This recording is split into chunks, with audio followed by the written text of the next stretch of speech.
So let's unlock that question next and say, how is my value going to be as a value provider?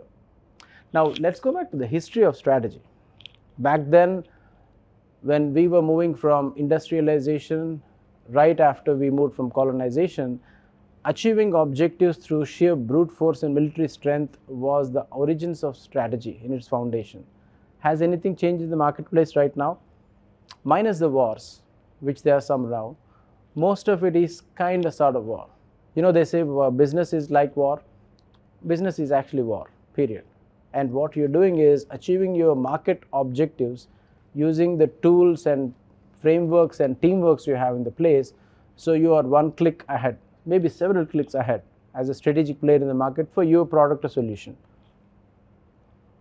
If you look at the triangle of what a strategy looks like, the Harvard Business School has this brilliant framework that Professor Ranjay has helped us understand, which is, don't confuse the things between what do you stand for, how will you deliver, and why are you in the market in the first place. So the purpose stands at the tip of the beacon on the world knows why do you exist as a provider of a product, service, or platform.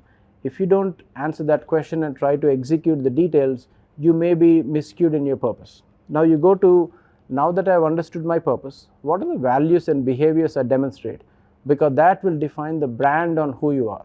First the purpose, then the values and behaviors, your brand, and then the vision, so that the market can know where are you headed and do they come along with you.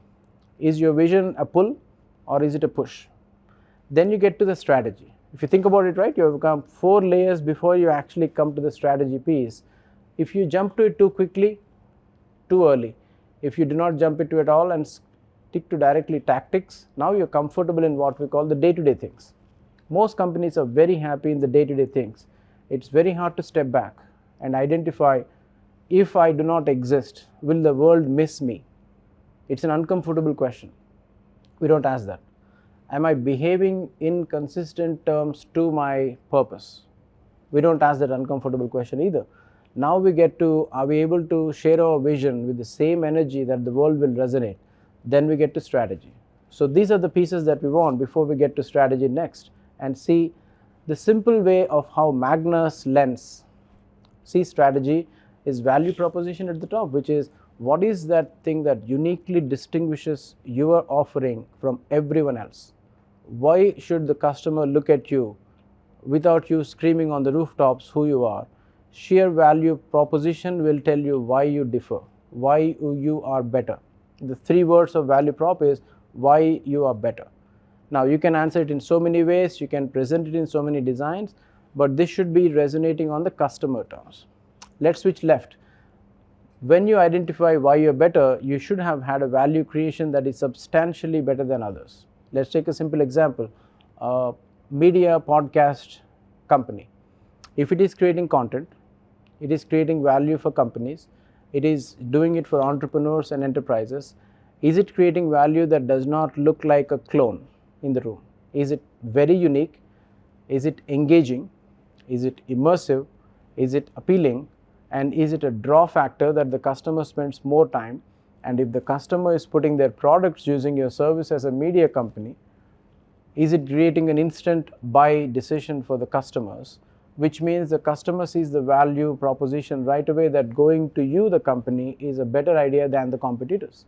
So you're a magnetic draw. Now that you figured out what is my value creation and what is my value proposition, you need to deliver it at scale in a way that we have seen the business DNA, that you will make pricing strategy and a profit strategy that enables you to grow as a delivery engine. That is a value capture. Value capture is, now that you identified the core elements, how do you capture the value and bring it to scale to be a financially viable enterprise? Between the outer dimensions of strategy, there are 3 key inner dimensions. So there's an outward strategy and an inward strategy. The ones you see in the value are called the value chain. The value chain essentially is the value prop, the value creation, and the value capture. The inner pieces are mostly the discipline of execution to that strategy. You cannot separate the two and say one team will do strategy, the other team will do execution. The management will do strategy and the floor will do execution. It cannot happen if you don't prepare the tango between the two. So that's the inner circle. What are the choices you're making so that the team will believe why you're drawing towards some pieces and why you're drawing away from some pieces. For example, you may take choices that you will not service a certain type of geography, a certain type of customer, a certain type of persona at this time.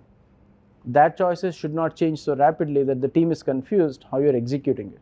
Now let's go to adaptability. The environment will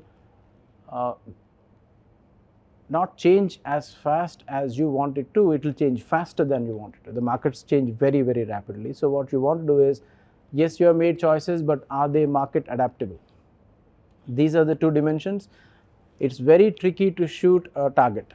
Now it is even tricky to shoot a moving target. So when you need an adaptable strategy and a choice driven strategy, you need focus. That is where the essence of strategy works, which is the discipline to say no in terms of choices, the discipline to have adaptability, and the discipline to focus. Let's go and unlock each one of them on the value prop, the value creation, and the value capture. In the next, when you go next, you will see what makes you special is a simple question, very hard to ask.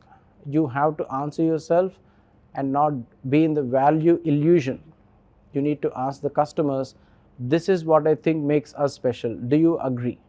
Most people are asking on a scale of 1 to 10, what do I belong? Do not ask the question.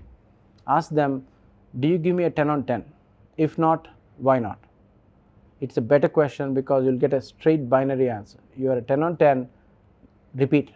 You're not 10 on 10, find and fix.